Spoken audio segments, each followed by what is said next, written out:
Selamat malam semuanya. Pada kesempatan ini, eh, kami dari PBL AN 204 akan menampilkan presentasi kami eh, untuk asesmen akhir semester kami dengan proyek kami bernama Ribbon. Untuk untuk judul praproduksi film animation stop motion craft International Festival. Oke, dan di sini identitas proyek kita yang terdapat nama dan beberapa eh, orang yang terlibat dalam proyek ini serta luaran yang akan kami buat. Next slide.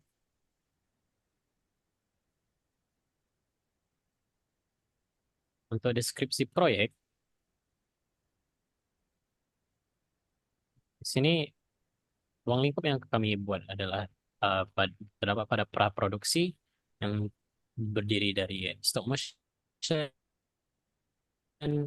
cerita premis, sinopsis, penulisan naskah, dan seterusnya. Dan di situ ada juga tujuan proyek yang dimana untuk mengasah skill kami dalam membuat produk dalam produksi animation, stop motion, dan juga lingkup itu seperti riset dan juga pembuatan aset.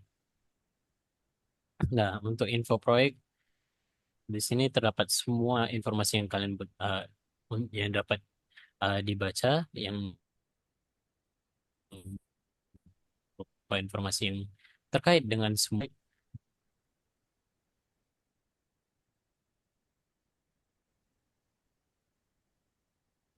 Di sini uh, untuk penulisan naskah, uh, secara simpelnya. Untuk premis, seorang siswi berprestasi bernama Luna mengalami trauma berat setelah menjadi korban pemerkosaan. Saat ia hendak mengakhiri hidupnya, sang ibu, Ana, yang ternyata mengalami hal serupa di masa lalunya, berusaha menyelamatkan Luna dan membantunya bangkit dari keterpurukan. Bisa lihat juga tentang naskah skrip kami yang bisa dilihat melalui link G Drive yang ada di bawah. Oke, next slide. Di sini berupa juga eh, semua hal yang terlibat seperti karakter, ruangan, scene, dan segala timing-timingnya yang ada di dalam produk kami. Dan dapat juga dilihat di link G Drive yang di bawah ini. Nah, next slide. Oke, saatnya masuk ke papan cerita. Di sini pada babak satu, eh, intinya berupa masa lalunya karakter Luna yang sudah yang seperti sudah dibicarakan tadi. Luna adalah anak yang berprestasi. Namun di akhir babak satu ini dia eh, keterpurukan dalam semua umur-umur yang menghancurkan hidupnya. Next slide. Untuk babak dua, di sini Luna semakin terpuruk dalam gangguan mentalnya yang semakin memburuk setiap hari terlalu eh, karena terlalu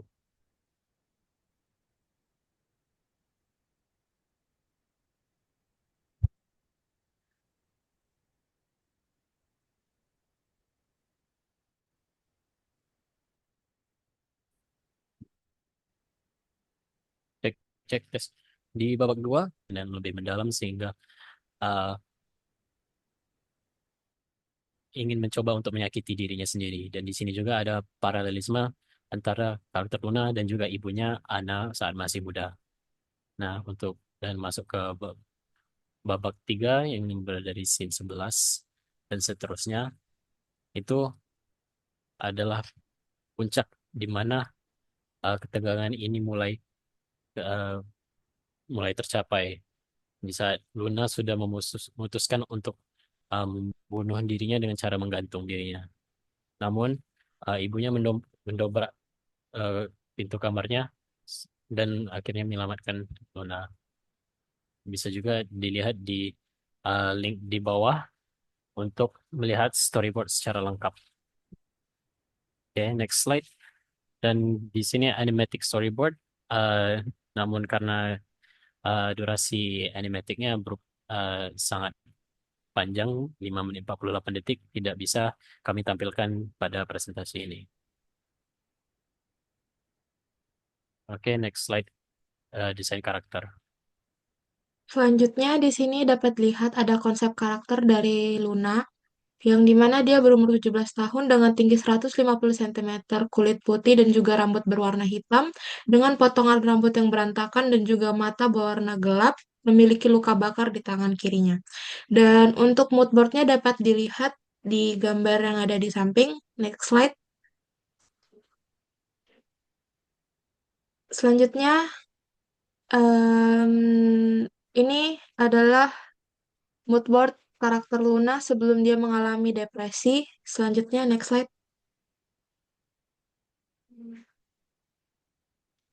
Berikut desain karakter kami, mulai dari awal sampai desain finalnya. Next slide. Dan untuk desain final dan juga ekspresi serta gestur bisa dilihat pada slide-nya. Selanjutnya, di sini ada konsep karakter dari Anna yang sudah tua, di mana dia di sini berumur 34 tahun dengan tinggi badan 148,8 cm, kulit putih rambut berwarna hitam, dicepol atau disanggul dengan mata berwarna gelap, dan untuk mood boardnya dapat dilihat pada gambar di samping. Next slide. Ini konsep karakter dari Anna sewaktu dia muda, berumur 17 tahun dengan tinggi 149,15 cm, kulit putih, rambut berwarna hitam, potongan rambut yang berantakan, mata berwarna coklat gelap, memiliki luka sayat di tangan kirinya. Dan untuk mood boardnya dapat dilihat di gambar selanjutnya. Ini adalah desain karakter dari Anna sewaktu dia muda dan tua. Selanjutnya. Di sini dapat dilihat desain final dan juga ekspresi serta gestur dari Ana sewaktu tua dan juga muda. Selanjutnya, selanjutnya di sini ada eh, environment, dapat dilihat untuk proses pembuatan environment outdoor dan juga indoornya, serta ada mood boardnya juga. Selanjutnya,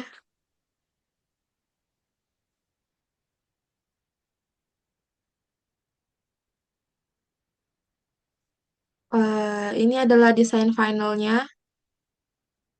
Next slide.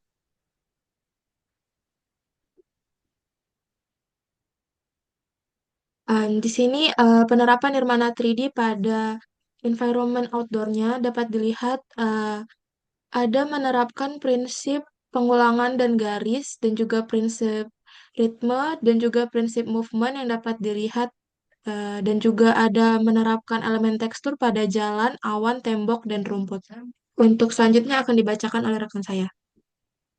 Di slide sini terdapat penerapan nirmana di ruangannya Ana dan Luna. Seperti di ruangannya Luna ini terdapat ada prinsip pengulangan dan garis di jendela dan juga bingkai foto di sini. Dan terdapat elemen prinsip 3D semu yang bisa dilihat di kursi dan juga meja. Dan ada prinsip penekanan di sinar cahaya matahari dari jendela ini dan juga di tali gantung. Dan ada elemen warna dan nilai dari gelap terangnya di kamar sini. Dan ada juga termasuk elemen tekstur seperti di kursi, meja, selimut, tembok, dan juga kasur. Dan juga ada di kamarnya si Ana, terdapat prinsip 3D semu lagi seperti di lemari dan juga kasur. Dan terdapat elemen garis yang bisa dilihat di sini dan juga ada elemen tekstur di tembok, lantai, kasur, serta juga selimut. Di next slide, di sini ada konsep desain props yang dimana ada pita, korek api dan juga pecahan kaca yang dimana pita merah muda ini ada dalam cerita untuk melambangkan ikatan antara Anna dan Luna. Dan pematik dalam cerita ini melambangkan pengalihan rasa sakit emosional dan menjadi rasa sakit fisik dengan cara melukai diri. Dan kaca juga sering dikaitkan dengan cermin atau refleksi diri. Korban merasa benci terhadap dirinya sendiri, akhirnya dia akan melampiaskannya untuk menyayat dirinya. Dan di next slide, di sini ada key art. Nah, di sini adalah dari konsepnya kita dan juga saya mengambil dari scene 11 shot 4B dan digambarkan sebagai ini dan ini adalah desain finalnya. Dan di next slide di sini adalah poster yang dimana saya mengambil konsep dari Little Nightmare dan untuk warna dari Silent Hill. Dan sini ada pengembangannya dari sketsa sampai full shading dan lightning. Dan di next slide di sini adalah final design posternya. Dan selanjutnya akan dibacakan oleh kawan saya. Nah, lalu untuk kapital serta kami ini adalah hardware yang kami gunakan dalam mengerjakan proyek ini, yaitu ada laptop, pen tablet, dan pen display. Selanjutnya, nah sedangkan untuk softwarenya kami menggunakan Wordware, eh, kami menggunakan Writer Duet, Krita, Clip Studio Pen, CapCut, Drive, lalu menggunakan Pinterest, Canva, Miro, dan juga ChatGPT. Selanjutnya, nah, lalu untuk gambar digital kami, ini ada sketsa pengembangan karakter kami, Luna dan Anna. Nah, yang di bawahnya ini ada environment kami, serta di sampingnya adalah list logo kami. Oke, selanjutnya. Nah, lalu untuk artbook kami, ini adalah gambar poster kami. Nah, dan yang di bawah ini ada link dari poster kami. Oke, selanjutnya. Nah, lalu ini adalah gambar aset karakter motion grafik kami. Yang ini adalah gambar Luna serta Anna.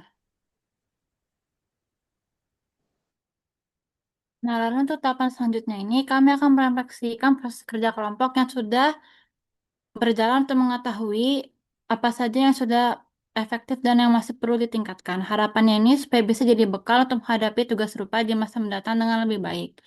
Nah, lalu untuk konstruktif kritisismnya, melalui tugas ini kami belajar banyak soal kerjasama, komunikasi, dan berpikir kritis. Namun kami juga menyadari masih perlu meningkatkan kedisiplinan dan pembagian tanggung jawab agar hasil kerja ke depan bisa lebih optimal.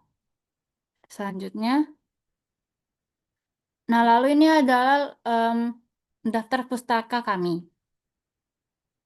Selanjutnya, nah lalu yang di bawah ini adalah foto-foto dokumentasi kami bersama Pak Andi selaku mampro kami serta lembar pengesahan kami. Oke, terima kasih.